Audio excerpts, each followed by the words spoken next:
Sabahınız xeyirli olsun. Chevrolet Onix haqqında sizə onu incələyəcəm, o haqqında məlumat vermək istəyirəm. Gördüyünüz bu qayış bunların iç remenləridir. Bunlarda iç mühərrikin içində iki cür remenlər yerləşir. Biri yağ nasosunda olur, digəri isə zajqanya bildiyimiz iç remenden gedir söhbət. 100.000 kilometrə qədər, 80-100.000 kilometrə qədər məsləhət görürəm ki, bu modellərin iç remenlərini dəyişəsiniz, yoxsa əks halda ciddi problemlər, nasazlıqlar olacaq. Zəhmət olmasa mühərriki yaxınlaşdır. O haqqında kiçik məlumat verim. Chevrolet Onixlər son illərdə, əziz qardaşlar, Azərbaycanda geniş yayılmış, satış cəhətdən də çox yüksək tələbat olan bir avtomobildir. Bir turbo mühərrikləri var.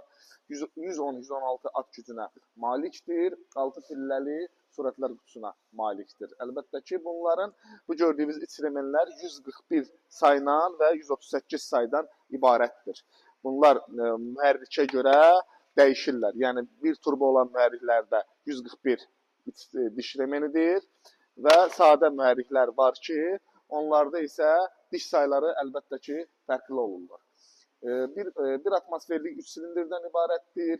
Bir turbo 3 silindirlər 116 at gücünədir. 1-2 atmosferliklər var 90 at gücünədir. 1-2 turbolar var ki, bunlar da 132 at gücünə malikdir. Yanacaq sərfiyyatı haradasa 5,5 litr. Maksimum sürmənizdən asılıdır 7 litr və s. idarə etməyinizdən asılıdır. Bunların iç remenləri ilə bağlı bizlərə məlumat, zəhlər, suallar çox gəlir, amma yəni bunun hər cürə xidməti mümkündür. Bu maşınlardan, modellərdən qorxmayın. Bunlar da Chevroletlərin, artıq Chevrolet Cruze'dan,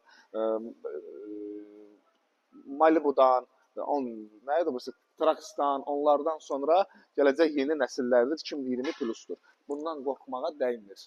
Əvvəl qorxduğunuz o qorxunu canınızdan artıq çıxartmış olun. Artıq inkişaf edirik. İnşallah ki, yəni yeni müasir olacaq son modellər, elektron və mexaniki halda hansı modellərin olmağının asılı fərqi yoxdur. Biz inkişaf etməyi sevirik. Mən kitabça salnikində qalmamışam. Yəni göz qabağındadır. Tamam, rahat alın, sürün. Biz nə qədər varıqsa, çalışdığımız qədər Bakıda xarab olan avtomobil qalmayacaq. Uğurlar hər kəsə.